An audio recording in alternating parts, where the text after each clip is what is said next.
નમસ્કાર, આપનું હાર્દિક સ્વાગત છે એજ્યુકેશન ઇન ગુજરાતી ચેનલ પર। આજનો આપણો ટોપિક છે ધોરણ 10 વિજ્ઞાન, પ્રકરણ 5 તત્વોનું આવૃત્તિ વર્ગીકરણ। ધોરણ 9માં આપણે શીખી ગયા કે આપણી આસપાસની વસ્તુઓ, તત્વો, સંયોજનો અને મિશ્રણ રૂપે હાજર છે અને આ તત્વો એક જ પ્રકારના પરમાણુઓ ધરાવે છે।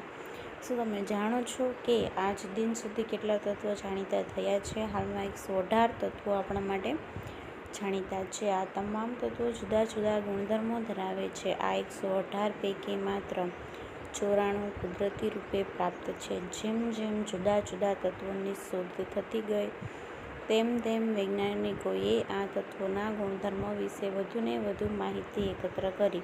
તેઓએ તત્વોની આ માહિતીઓને વ્યવસ્થિત ગોઠવવી ઘણી મુશ્કેલ લાગી।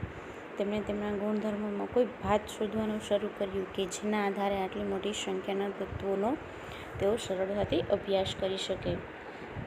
5.1 અવ્યવસ્થિતને વ્યવસ્થિત કરવું। તત્વોના વર્ગીકરણના પ્રારંભિક પ્રયત્નો। આપણે શીખી ગયા છીએ કે જુદી જુદી વસ્તુઓ અથવા સજીવોને તેમના ગુણધર્મોના આધારે વર્ગીકૃત કરી શકાય છે। અન્ય પરિસ્થિતિઓમાં પણ આપણને કેટલાક ગુણધર્મો પર આધારિત વ્યવસ્થાના ઉદાહરણો જોવા મળે છે, જેમ કે દુકાનમાં સાબુને એકસાથે એક જ જગ્યાએ રાખવામાં આવે છે, જ્યારે બિસ્કિટને એકસાથે અન્ય જગ્યા પર રાખવામાં આવે છે। સાબુમાં પણ નહાવાના સાબુને કપડાં ધોવાના સાબુને અલગ રાખવામાં આવે છે। આ જ રીતે વૈજ્ઞાનિકોએ પણ તત્વોને તેમના ગુણધર્મોના આધારે વર્ગીકૃત કરવા માટે ઘણા પ્રયત્નો કર્યા અને અવ્યવસ્થિતમાંથી વ્યવસ્થિત ક્રમિક ગોઠવણી મેળવી। તત્વોના વર્ગીકરણ માટેના સૌપ્રથમના પ્રયત્નો પરિણામ સ્વરૂપે જાણીતા તત્વોને ધાતુઓ અને અધાતુઓના જૂથમાં વહેંચવામાં આવ્યા। ત્યારબાદ જેમ તત્વો અને તેના ગુણધર્મો વિશે આપણું જ્ઞાન વધતું ગયું તેમ વધુ વર્ગીકરણ માટેના પ્રયત્નો થતા ગયા। 5.1 ડોબ્રેનરની ત્રિપુટી।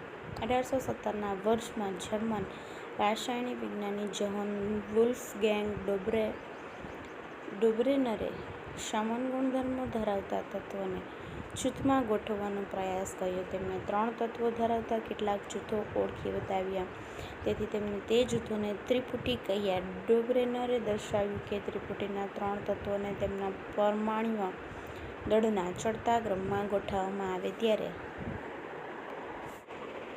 મધ્યમાં રહેલા તત્વનું પરમાણ્વીય દળ અન્ય 2 તત્વોના પરમાણ્વીય દળના લગભગ સરેરાશ જેટલું થાય છે। ઉદાહરણ તરીકે લિથિયમ Li, સોડિયમ Na અને પોટેશિયમ K ધરાવતી ત્રિપુટી લો, જેના પરમાણ્વીય દળ ક્રમશઃ 6.9, 23.0 અને 39.0 છે। લી અને Kના પરમાણ્વીય દળના સરેરાશ શું છે? Na ના પરમાણ્વીય દળ સાથે તેની તુલના કેવી રીતે કરી શકીએ?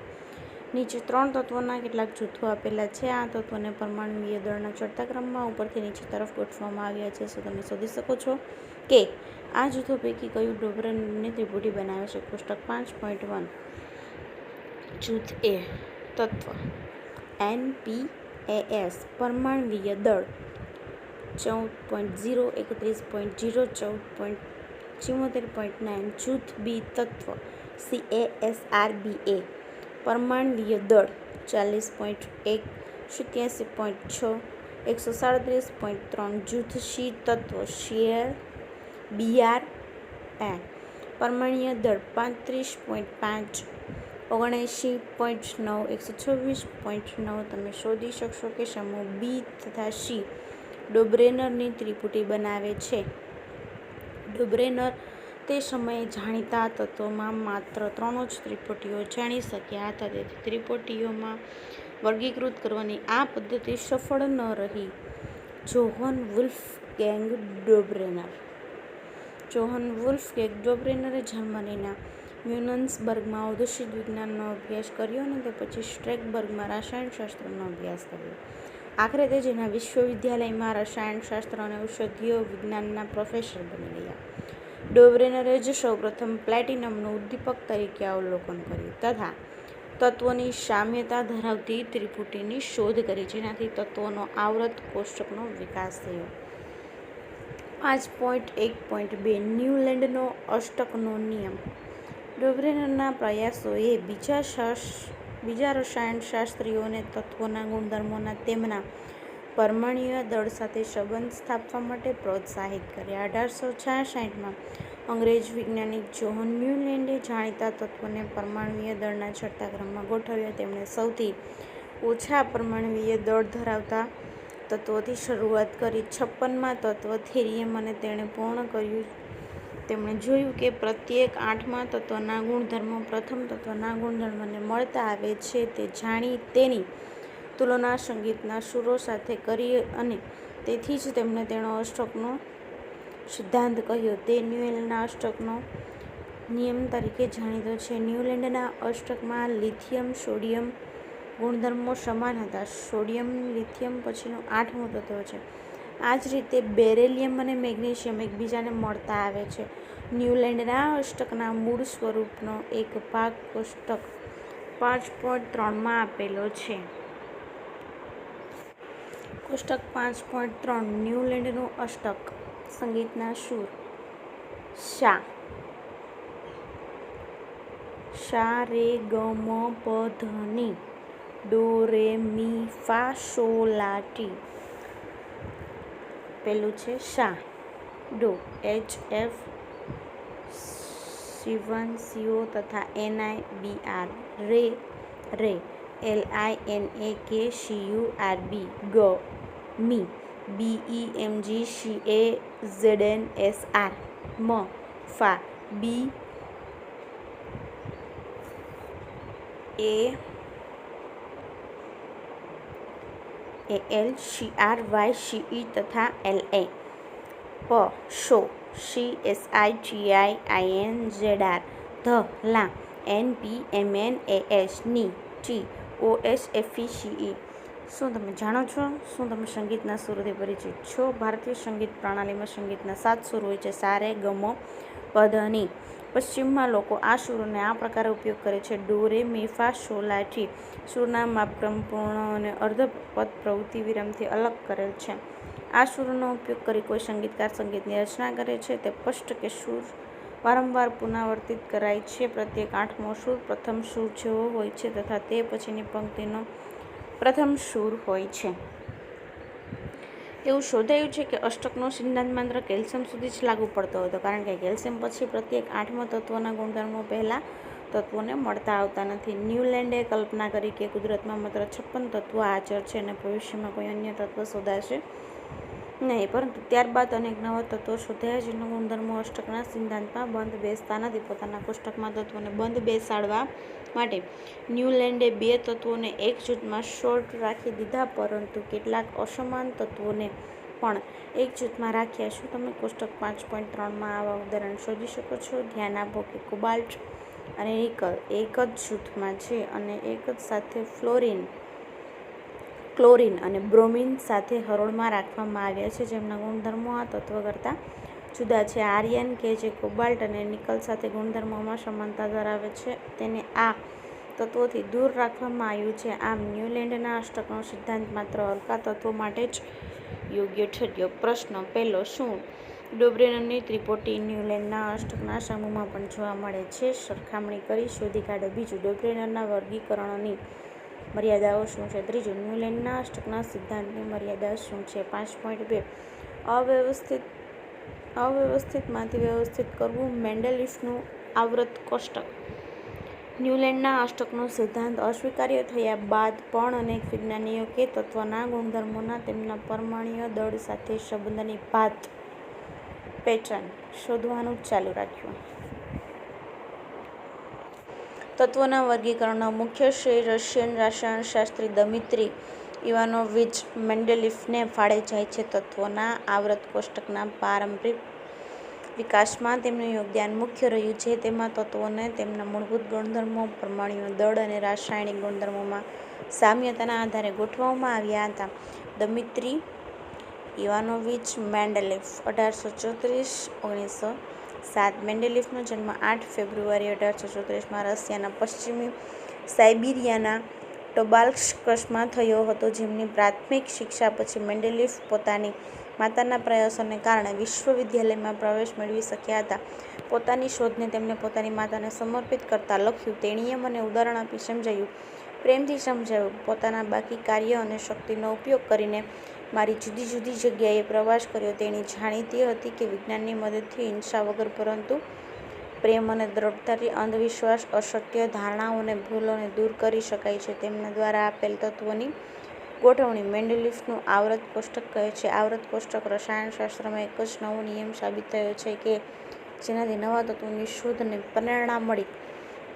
જ્યારે મેન્ડેલિફ પોતાના કાર્યની શરૂઆત કરી ત્યારે 63 તત્વો જાણીતા હતા. તેમણે તત્વોને પરમાણુય દળ અને તેમના ભૌતિક તેમજ રાસાયણિક ગુણધર્મો વચ્ચેના સંબંધો તપાસ્યા.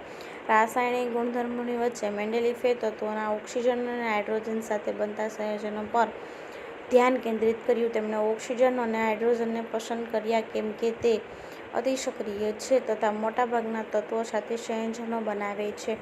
તત્વો દ્વારા બનતા હાઇડ્રાઇડ અને ઓક્સાઇડના સૂત્રોને તત્વોના વર્ગીકરણ માટેના મૂળભૂત ગુણધર્મો પૈકીના એક ગુણધર્મ તરીકે ગણવામાં આવ્યો. ત્યારબાદ તેમણે 63 કાર્ડ લીધા અને પ્રત્યેક કાર્ડ પર એક તત્વના ગુણધર્મો લખ્યા.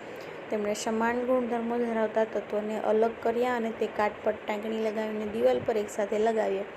તેમણે અવલોકન કર્યું કે મોટાભાગના તત્વોને આવર્ત કોષ્ટકમાં સ્થાન મળી ગયું હતું તથા પોતાના પરમાણુય દળના ચડતા ક્રમમાં તે તત્વો ગોઠવાઈ ગયા હતા. તે પણ અવલોકન કરવામાં આવ્યું કે સમાન ભૌતિક અને રાસાયણિક ગુણધર્મો ધરાવતા જુદા જુદા તત્વો એક નિશ્ચિત વિરામ પછી ફરીથી આવે છે.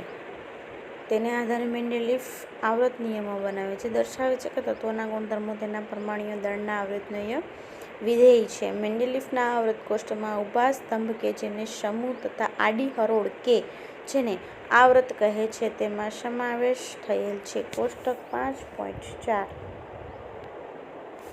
કોષ્ટક 5.4 મેન્ડેલિફનું આવર્ત કોષ્ટક.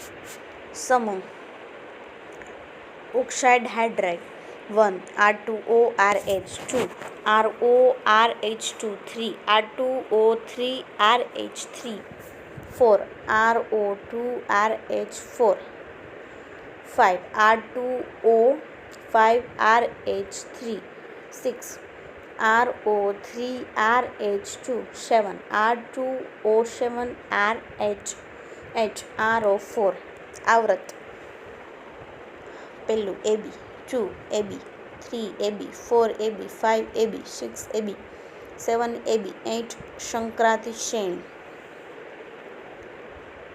1 H 1.008 2 1 LI 6.939 BE 9.012 3 B 10.81 C 12.011 N 14.007 O 15.999 F 18.998 3 NA 22.99 MG 24.31 A1 29.98 SI 28.09 P 30.974 S 32.06 CL 35.453 ચોથું પ્રથમ શ્રેણી દ્વિતીય શ્રેણી K 39.102 CU 63.54 CA 40.08 ZN 65.37 SC 44.96 ZA 69.72 TI 47.90 GE 72.59 V 50.90 AS 74.92 CR 50.20 CE 78.96 MN 54.94 BR 79.909 FE 55.85 CO 58.93 NI 58.71 પાંચમું પ્રથમ શ્રેણી દ્વિતીય શ્રેણી RB 85.47 AG 107.87 SR 87.62 CG 112.40 Y 88.91 EIN 114.82 ZR 91.22 SN 118.69 NB 92.91 SB 121.75 MO 95.94 TE 127.60 TC 99, I 126.90, RU 101.07, RH 102.91, PD 106.4. છઠ્ઠું પ્રથમ શ્રેણી દ્વિતીય શ્રેણી CS 132.90, AU 196.97, BA 137.34, HG 200.59, LA 138.91, TI 104.37, HF 178.49, PB 207.19, CA 180.95, BI 108.98, W 183.85, OS 190.2, AR 192.2, PT 195.09. મેન્ડેલિફનું આવૃત કોષ્ટક 1872માં German રાસાયણિકમાં પ્રકાશિત થયું હતું. સમૂહની ઉપર ઓક્સાઇડ તથા હાઇડ્રોક્સાઇડના સૂત્રમાં અંગ્રેજી અક્ષર R સમૂહના કોઈપણ તત્વને દર્શાવે છે. સૂત્ર લખવાની ઢબ પર ધ્યાન આપો. ઉદાહરણ તરીકે કાર્બનના હાઇડ્રોક્સાઇડ CH4 અને RH4 તરીકે તથા તેના ઓક્સાઇડ CO2 અને RO2 તરીકે લખવામાં આવેલ છે. 5.2.1 મેન્ડેલિફના આવૃત કોષ્ટકની ઉપલબ્ધિઓ. આવૃત કોષ્ટક ગોઠવતી વખતે કેટલાક એવા દાખલા બન્યા છે કે જે થોડા વધુ પરમાણ્વીય દળ ધરાવતા તત્વોને થોડા ઓછા પરમાણ્વીય દળ ધરાવતા તત્વો કરતાં પહેલાં મૂકવું પડ્યું. ક્રમ ઉલટો કરવામાં આવેલો કે જેથી સમાન ગુણધર્મો ધરાવતા તત્વો એકસાથે ગોઠવી શક્યા. ઉદાહરણ તરીકે કોષ્ટકમાં કોબાલ્ટ પરમાણ્વીય દળ 98.9, પરમાણ્વીય દળ 58.7 પહેલાં દેખાયું. કોષ્ટક 5.4 જોઈને તમે આવી અન્ય એક વિસંગતતા શોધી શકો. વધુમાં મેન્ડેલિફને પોતાના આવૃત કોષ્ટકમાં કેટલાક સ્થાન ખાલી છોડવા પડ્યા. આ ખાલી સ્થાનને મર્યાદાના રૂપમાં જોવાના બદલે મેન્ડેલિફે નિડરતાપૂર્વક કોઈ એવા તત્વોના અસ્તિત્વની આગાહી કરી જે તે સમયે શોધાયા ન હતા. મેન્ડેલિફનું તેમનું નામકરણ તે જ સમૂહના તેનાથી પહેલાં આવતા તત્વના નામના સંસ્કૃત શબ્દ એકાએક પૂર્વગ લગાવીને કર્યું. ઉદાહરણ તરીકે પછી શોધાયેલા સ્કેન્ડિયમ, ગેલિયમ અને જર્મેનિયમના ગુણધર્મો ક્રમશઃ એકા બોરોન, એકા એલ્યુમિનિયમ અને એકા સિલિકોન જેવા જ હતા. મેન્ડેલિફ દ્વારા આગાહી કરાયેલ એકા એલ્યુમિનિયમ તથા પછીની શોધાયેલા અને એકા એલ્યુમિનિયમનું સ્થાન મેળવેલ ગેલિયમના ગુણધર્મો નીચે કોષ્ટક 5.5માં દર્શાવેલ છે. કોષ્ટક 5.5 એકા એલ્યુમિનિયમ તથા ગેલિયમ ગુણધર્મો. પરમાણ્વીય દળ ઓક્સાઇડનું સૂત્ર, ક્લોરાઇડનું સૂત્ર. એકા aluminium 660 E2O3 ECl3, gallium 69.7 Ga2O3 GaCl3. તે મેન્ડેલિફના આવૃત કોષ્ટકની સત્યતા તથા ઉપયોગિતાનો સબળ પુરાવો પૂરા પાડે છે.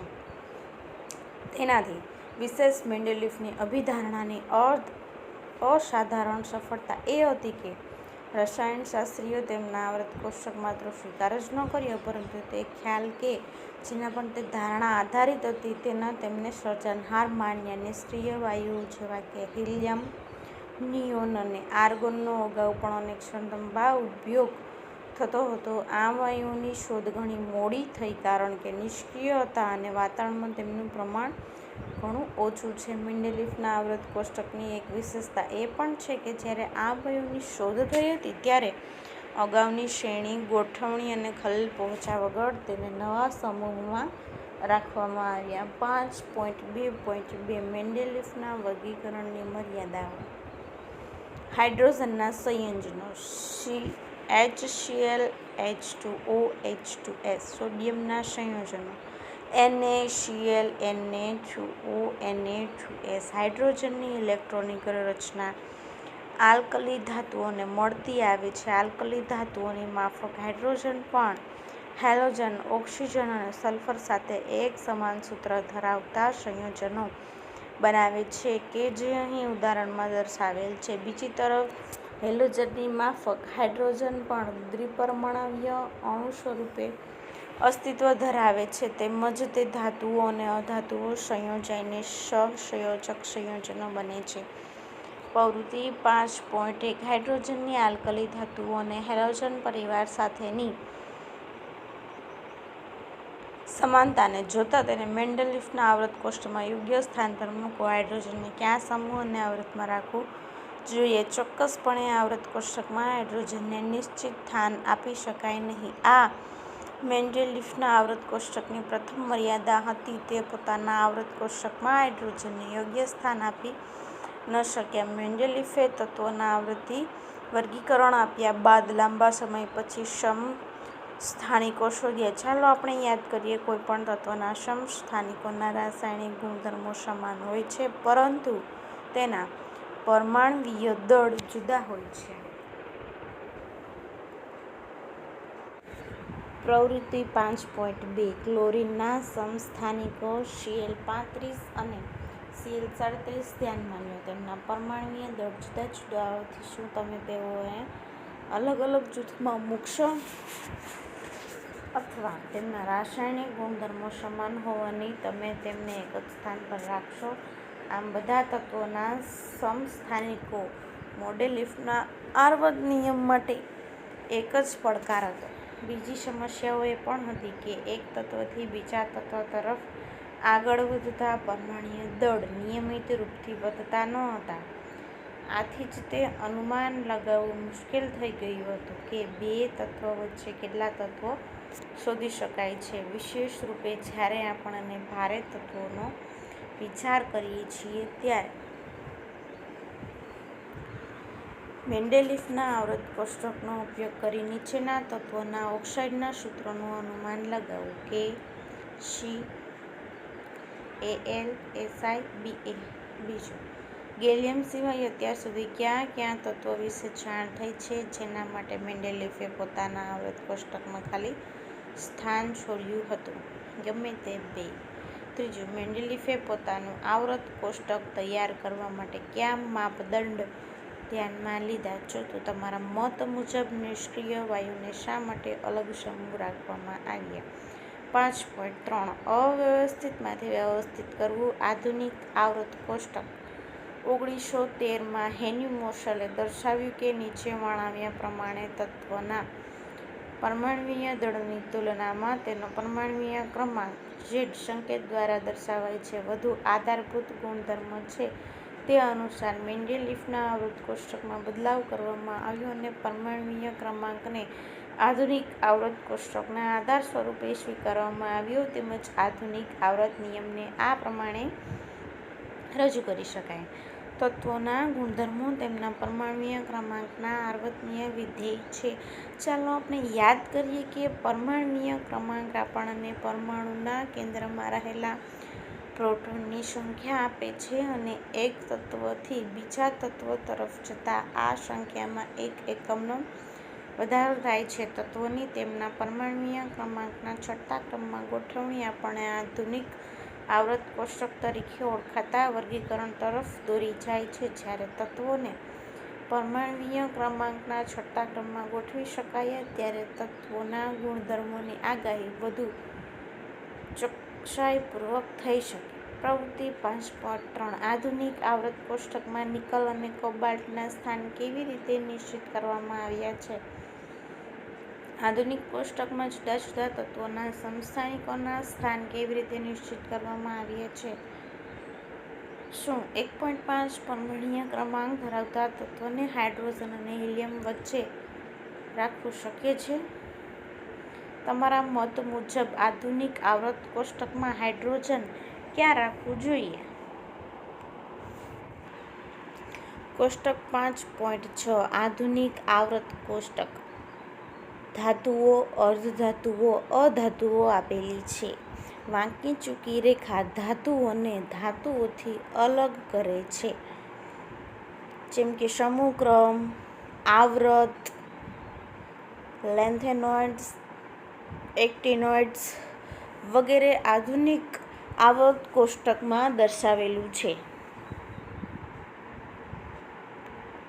આપણે જોઈ શકીએ છીએ કે તેમ આધુનિક આવૃત કોષ્ટકમાં મેન્ડેલિફની ત્રણેય મર્યાદાઓમાં સુધારો કરવામાં આવ્યો છે. આધુનિક આવૃત કોષ્ટકમાં તત્વોનું સ્થાન કઈ બાબત પર આધારિત છે તે જાણ્યા બાદ આપણે હાઇડ્રોજનના વિસંગત સ્થાનની ચર્ચા કરીશું. 5.3.1 આધુનિક આવૃત કોષ્ટકમાં તત્વોનું સ્થાન. આધુનિક આવૃત કોષ્ટકમાં 18 ઊભા સ્તંભ કે જે સમૂહ કહેવાય છે અને 7 આડી હરોળ કે જેને આવૃત્ત કહેવાય છે તેનો સમાવેશ થાય છે. ચાલો આપણે જોઈએ કે કોઈ સમૂહ અથવા આવૃત્તમાં કોઈ તત્વનું સ્થાન કેવી રીતે નક્કી કરવામાં આવે છે. પ્રવૃત્તિ 5.4 આધુનિક આવૃત્ત કોષ્ટકમાં સમૂહ 1 જુઓ અને તેમાં રહેલા તત્વોના નામ ઉપસમૂહ 1ના પ્રથમ 3 તત્વોની ઇલેક્ટ્રોનીય રચના લખો. તેમની ઇલેક્ટ્રોનીય રચનામાં તમને શું સમાનતા જોવા મળે છે? આ 3 તત્વોમાં કેટલા સંયોજકતા ઇલેક્ટ્રોન હાજર છે? તમે જોશો કે આ તમામ તત્વો સંયોજકતા ઇલેક્ટ્રોનની સમાન સંખ્યા ધરાવે છે. તેવી જ રીતે તમે જોશો કે કોઈ એક જ સમૂહમાં રહેલા તત્વોના સંયોજકતા ઇલેક્ટ્રોનની સંખ્યા સમાન હોય છે. ઉદાહરણ તરીકે ફ્લોરિન F તથા ક્લોરિન Cl કે જે સમૂહ 17ના તત્વો છે. ક્લોરિન અને ક્લોરિનની બાહ્યતમ કક્ષામાં કેટલા ઇલેક્ટ્રોન છે? તેથી આપણે કહી શકીએ કે આધુનિક આવૃત્ત કોષ્ટકમાં રહેલા સમૂહ બાહ્યતમ કક્ષાની સમાન ઇલેક્ટ્રોનીય રચના દર્શાવે છે. જ્યારે બીજી તરફ જો આપણે સમૂહમાં ઉપરથી નીચેની તરફ જઈએ તો કક્ષાની સંખ્યા વધતી જાય છે. જ્યારે હાઇડ્રોજનના સ્થાનની વાત આવે ત્યારે અનિશ્ચિતતા ઉદ્ભવે છે કારણ કે તેને પ્રથમ આવૃત્તમાં સમૂહ 1 અથવા સમૂહ 17માં રાખી શકાય છે. શું તમે કહી શકો છો શા માટે? પ્રવૃત્તિ 5.5 જો તમે આધુનિક આવૃત્ત કોષ્ટક 5.6માં જોશો તો ખ્યાલ આવશે કે Li, Be, Be, C, NO, F અને એની બીજા આવૃત્તના તત્વો છે તેમની ઇલેક્ટ્રોનીય રચના લખો. શું આ બધા તત્વો પણ સમાન સંખ્યાના સંયોજકતા ઇલેક્ટ્રોન ધરાવે છે? શું તેઓ સમાન સંખ્યાની કક્ષાઓ ધરાવે છે? તમે જોશો કે બીજા આવૃત્તના તત્વો સમાન સંખ્યામાં સંયોજકતા ઇલેક્ટ્રોન ધરાવતા નથી, પરંતુ તેઓ સમાન સંખ્યામાં કક્ષાઓ ધરાવે છે.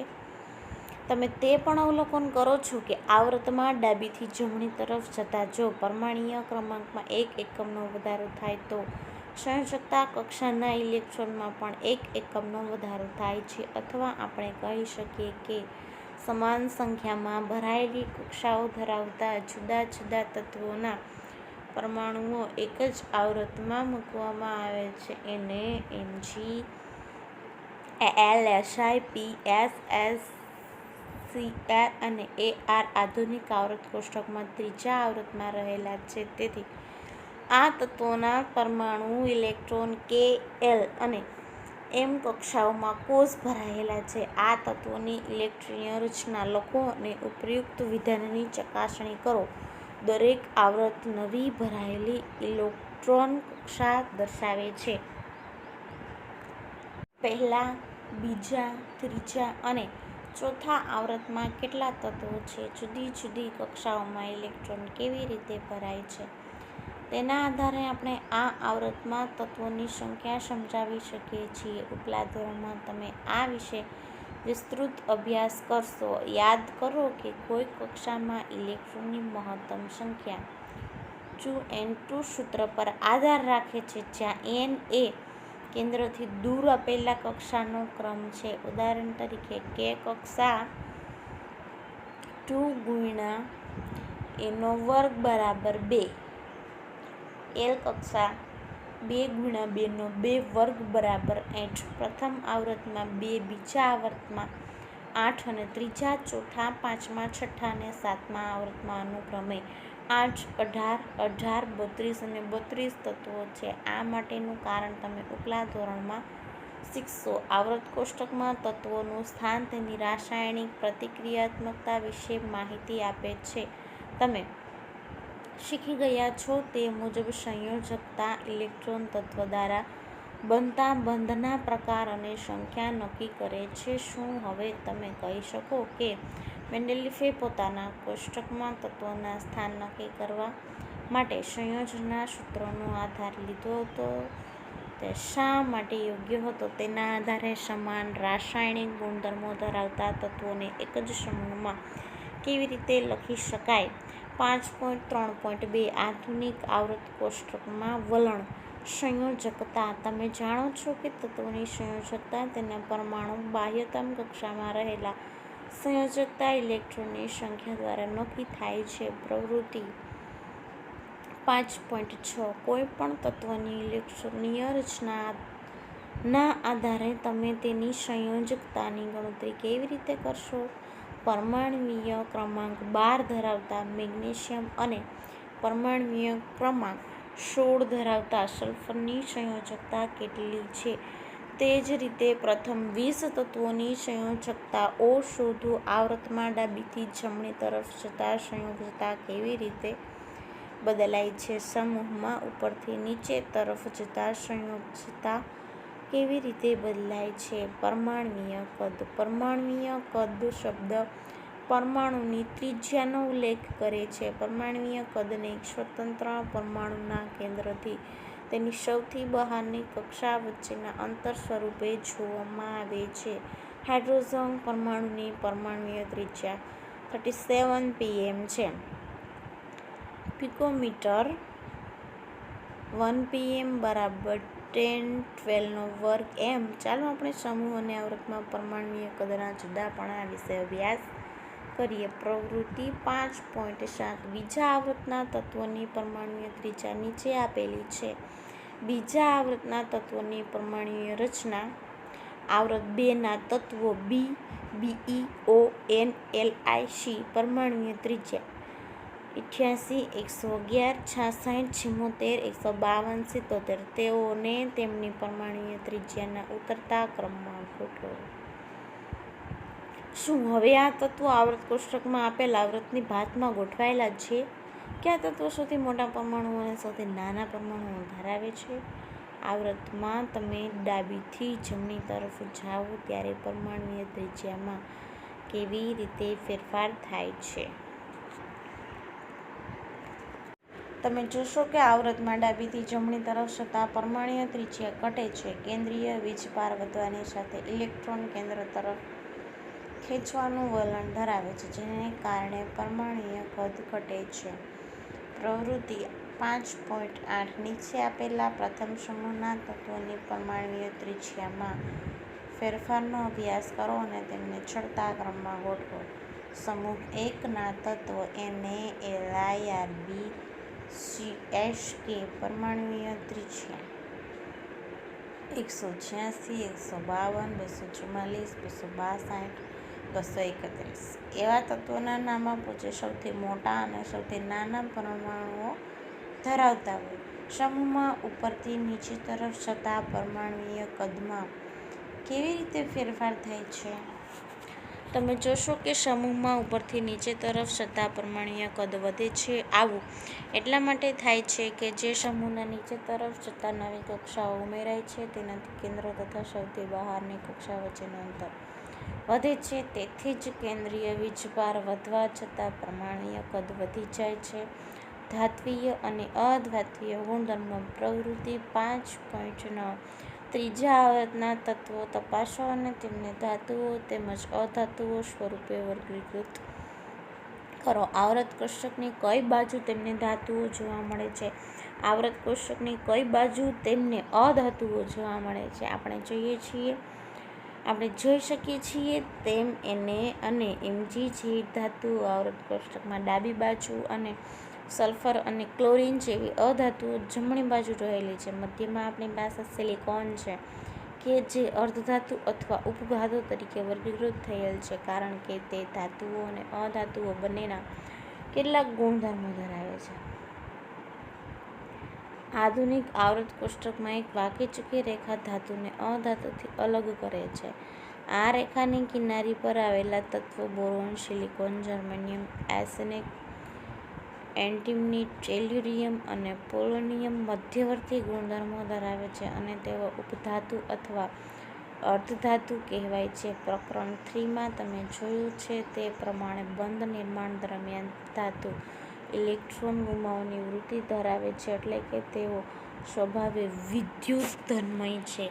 પ્રવૃત્તિ 5.10 તમારા મત મુજબ સમૂહમાં ઇલેક્ટ્રોન ગુમાવવાની વૃત્તિ કેવી રીતે બદલાય છે? આવર્તમાં આ વૃત્તિ કેવી રીતે બદલાય છે? આવર્તમાં જેમ સંયોજકતા કક્ષાના ઇલેક્ટ્રોન પર કાર્ય કરતો અસરકારક કેન્દ્રીય વીજભાર વધે છે તેમ ઇલેક્ટ્રોન ગુમાવવાની વૃત્તિ ઘટશે. સમૂહમાં નીચે તરફ જતા સંયોજકતા ઇલેક્ટ્રોન દ્વારા અનુભવાતો અસરકારક કેન્દ્રીય વીજભાર ઘટે છે કારણ કે સૌથી બહારના ઇલેક્ટ્રોન કેન્દ્રથી વધારે દૂર હોય છે, તેથી તે સહેલાઈથી દૂર થઈ શકે છે. તેથી ધાત્વીય લક્ષણ આવૃતમાં ડાબી બાજુથી જમણી બાજુ તરફ જતાં ઘટે છે અને સમૂહમાં નીચે તરફ જતાં વધે છે. બીજી બાજુ ધાતુઓ વિદ્યુત ઋણમય હોય છે, જે ઇલેક્ટ્રોન મેળવીને બંધ બનાવવાની વૃત્તિ ધરાવે છે. ચાલો આપણે આ ગુણધર્મોના ફેરફાર વિશે શીખીએ. પ્રવૃત્તિ 5.11 આવૃતમાં ડાબીથી જમણી તરફ જતા ઇલેક્ટ્રોન સ્વીકારવાની વૃત્તિ કેવી રીતે બદલાશે?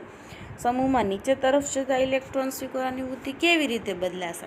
વિદ્યુત ઋણના વલણમાં દર્શાવ્યા પ્રમાણે અધાતુઓ આવૃત કોષ્ટકમાં જમણી તરફ ઉપરની બાજુ રહેલી હોય છે. આ વલણ આપણને તત્વો દ્વારા બનતા ઓક્સાઇડના સ્વભાવ વિશે અનુમાન કરવા માટે પણ મદદરૂપ થાય છે, કારણ કે તમે જાણો છો કે સામાન્ય રીતે ધાતુઓના ઓક્સાઇડ બેઝિક અને ધાતુઓના ઓક્સાઇડ એસિડિક હોય છે. પ્રશ્ન પહેલો, આધુનિક આવૃત કોષ્ટકમાં મેન્ડેલિફના આવૃત કોષ્ટકની વિવિધ વિસંગતતાઓ કેવી રીતે દૂર કરી શક્યું? બીજો, તમારી ધારણા મુજબ મેગ્નેશિયમ જેવી રાસાયણિક પ્રક્રિયાઓ દર્શાવતા બે તત્વોના નામ આપો. તમારી પસંદગીનો આધાર શું છે? ત્રીજું, નામ આપો. એ.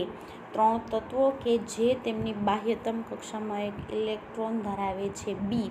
2 તત્વો કે જે તેમની બાહ્યતમ કક્ષામાં 2 ઇલેક્ટ્રોન ધરાવે છે. સી. સંપૂર્ણ ભરાયેલી બાહ્યતમ કક્ષા ધરાવતા 3 તત્વો.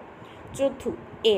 લિથિયમ, સોડિયમ, પોટેશિયમ આ બધી એવી ધાતુઓ છે કે પાણી સાથે પ્રક્રિયા કરી હાઇડ્રોજન વાયુ મુક્ત કરે છે. શું આ તત્વોને પરમાણુમાં કોઈ સમાનતા છે? બી. હિલિયમ એક નિષ્ક્રિય વાયુ છે, જ્યારે નિયોનની પ્રતિક્રિયાત્મકતા ખૂબ જ ઓછી છે. તેમના પરમાણુમાં કોઈ સમાનતા છે. 5. આધુનિક આવૃત કોષ્ટકમાં પ્રથમ 10 તત્વોમાં કઈ ધાતુઓ છે? 6. આવૃત કોષ્ટકમાં તેમના સ્થાનને ધ્યાનમાં લેતા નીચે દર્શાવેલા તત્વો પૈકી કયું તત્વ તમારી ધારણા અનુસાર સૌથી વધુ ધાત્વીય લક્ષણ ધરાવે છે? Ga, Ge, As, Se, Be. તમે શીખ્યા કે તત્વોને તેમના ગુણધર્મોના સમાનતાના આધારે વર્ગીકૃત કરવામાં આવ્યા છે.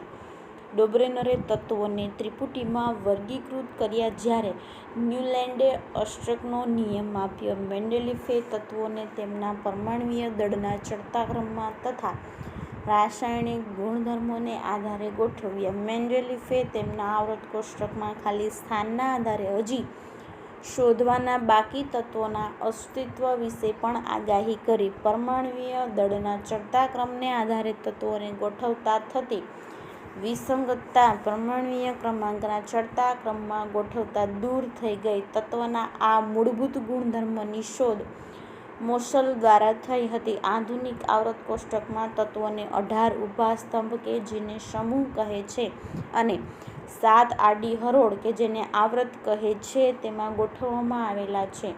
આ પ્રકારે ગોઠવાયેલા તત્વો પરમાણ્વીય કદ, સંયોજકતા અથવા સંયોજાવાની ક્ષમતા તથા ધાત્વીય અને અધાત્વીય લક્ષણો જેવા ગુણધર્મોની આવર્તનીયતા દર્શાવે છે. Thank you.